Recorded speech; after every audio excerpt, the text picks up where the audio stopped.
Hemos venido comentando con ustedes en el programa. Hace prácticamente un mes el presidente López Obrador dijo que si no se invitaba a la Cumbre de las Américas a los gobiernos de Cuba, Venezuela y Nicaragua, él no iría, enviaría en su representación a Marcelo Ebrard. Finalmente Estados Unidos pues decidió no invitar a esos países. López Obrador pues cumplió esta amenaza y ahora creo que se desprenden dos preguntas respecto de la cumbre que se inició ayer en Los Ángeles. La ausencia del presidente López Obrador afectará la relación bilateral con Estados Unidos y por otro, será un fracaso la cumbre si no participa México en pues una reunión en la que el tema migratorio es fundamental. Vamos a platicar de ello con el doctor Nayar López Castellanos, profesor de la Facultad de Ciencias Políticas y Sociales de la UNAM. ¿Qué tal, doctor? Muy buenos días y bienvenido al programa. Muy buenos días, Pascal. Gracias. Bueno, pues si quiere, si le parece, empecemos por la última parte, la segunda pregunta. ¿Es viable una cumbre exitosa si no tiene la más alta representación de México? Bueno, sí, sin duda el hecho de que no asista a México con su presidente de manera presencial, digamos, pues sí impacta en cierto sentido porque México pues es uno de los líderes de la región, ¿no? Tenemos otros como Brasil y en Centroamérica representantes y en el Caribe, ¿no? Entonces, viendo la radiografía completa, la geografía completa, digamos, de la región, el hecho de que no asistan, en este caso ya alrededor de 7 presidentes o mandatarios, pues sí impacta sin duda la presencia en este sentido de la reunión, ¿no?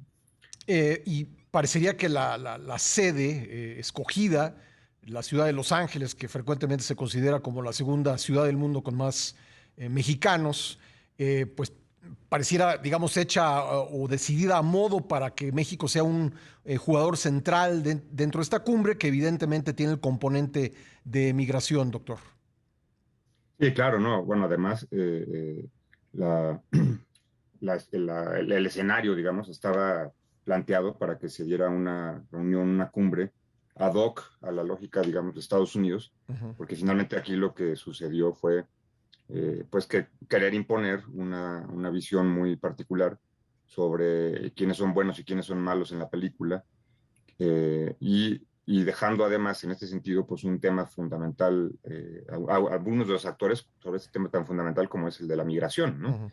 Sin duda comparto este escenario de Los Ángeles como un espejo, digamos, de lo que ha sido también parte de la historia de Estados Unidos, porque finalmente Estados Unidos pues, es un país compuesto de migrantes, ¿no? Finalmente Uh -huh. quienes fundan las 13 colonias son inmigrantes, colonos, ¿no? Como tal, que venían de Inglaterra fundamentalmente.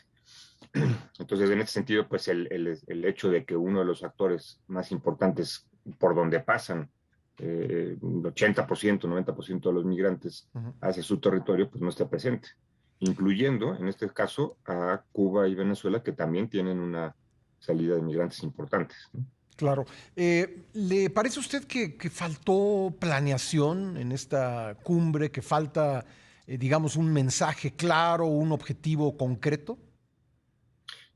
Bueno, sin duda la decisión de no invitar a los 3 países que hemos mencionado responde a una visión tradicional, digamos, de la política exterior de Estados Unidos, desde la cual se piensa que América Latina y el Caribe pues son un conjunto de naciones que pueden estar, digamos, al servicio de los intereses de Estados Unidos y que pueden ser maniatadas en este sentido, ¿no? Uh -huh. Y en ese escenario, pues sí falta una visión integral, digamos, de la geopolítica en momentos en los que han cambiado un poco las cosas, ¿no? Y entonces se dan respuestas como la del presidente de México Uh -huh. y otros que secundan la postura, como por ejemplo el caso de la presidenta de Honduras, Xiomara Castro, que a pesar de tener una muy buena relación con Estados Unidos, viniendo de una fuerza de izquierda que se formó en Honduras, Uh -huh. pues tampoco asistió, mandó también a su canciller, ¿no? Pero no asistió, igual que el caso de Bolivia, ¿no? Que también el presidente Arce no asistió en la misma postura. Entonces,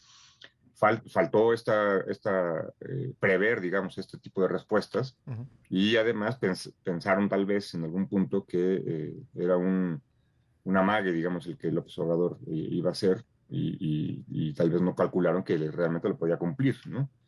Entonces creo que ahí sí hubo un error muy importante que desmerita la idea de una cumbre en la que un continente se reúne para abordar temas en común y soluciones, ¿no?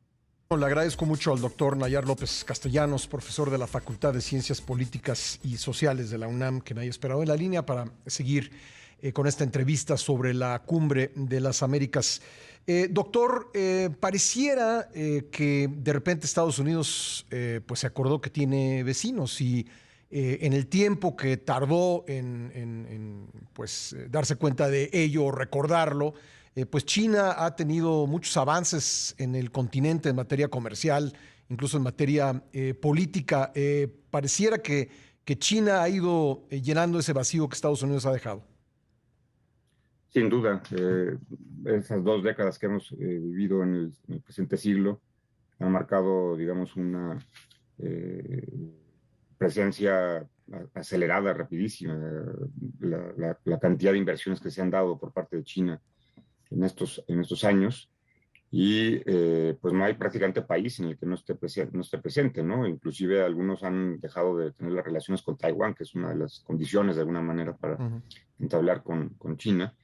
Y hay un caso muy particular, por ejemplo, el de Brasil, que al principio de su mandato, Jair Bolsonaro había dicho que iba a disminuir sustancialmente sus relaciones con China, con todo además, mito, digamos, del comunismo, ¿no? En China, que inclusive lo acusaba del tema de la pandemia. Y a la fecha, pues no pudo, ya casi iba a terminar su mandato y no pudo desprenderse en nada de la presencia de China. Entonces está en todas partes y hay una distinción, digamos, entre una potencia y la otra, y es que en el caso de China no hay no hay un interés político como tal, ¿no? Es decir, su poderío económico está desplegado, se está abasteciendo perfecto de todas las materias primas que ofrece nuestra región, y en el campo político pues se mantiene un margen de los procesos internos de los países, que es la diferencia sustancial con Estados Unidos, ¿no? Estados Unidos sí interviene en ese sentido. Y hay otros actores, como el caso de China, que podríamos mencionar a Rusia. Claro, ahorita con el conflicto pues se lee con otra visión, pero Rusia también ha estado creciendo su presencia en la región. Irán, por ejemplo, la India, ¿no? Hay actores en esta lógica del sur global que están incorporándose, digamos, en la realidad política y económica de América Latina y el Caribe, y esto evidentemente disminuye la capacidad hegemónica de Estados Unidos, ¿no? Ahora, en el caso de México, nuestra sociedad económica con Estados Unidos es clarísima y en ese sentido le preguntaría, ¿qué tanto puede verse afectada la relación bilateral por la ausencia del presidente López Obrador en Los Ángeles? Yo considero que es mínima, en términos económicos, digamos, no se vislumbra ningún tipo de cambio. Hay algunos sectores más reaccionarios, digamos, dentro de la política de Estados Unidos que están criticando esta decisión, sin duda, pero ya el gobierno propio de Biden ha aceptado la postura, dice entenderla, y en este sentido, pues la relación entre ambos países, bueno, México depende prácticamente del 80% de su economía de Estados Unidos, ¿no?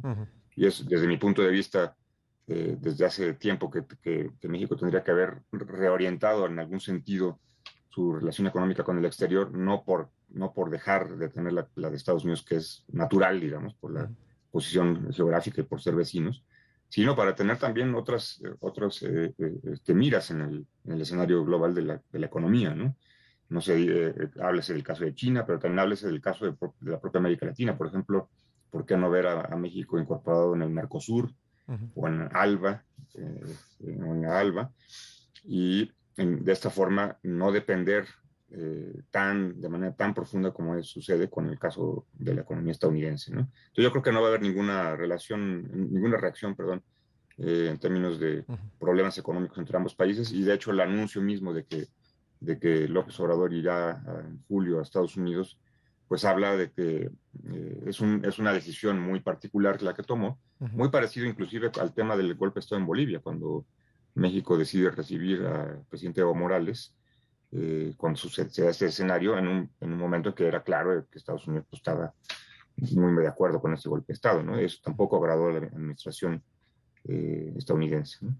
Dicho eso, ¿no hubiese sido más prudente que las diferencias sobre las invitaciones a Los Ángeles fueran un tema que se platicara más en privado que en público?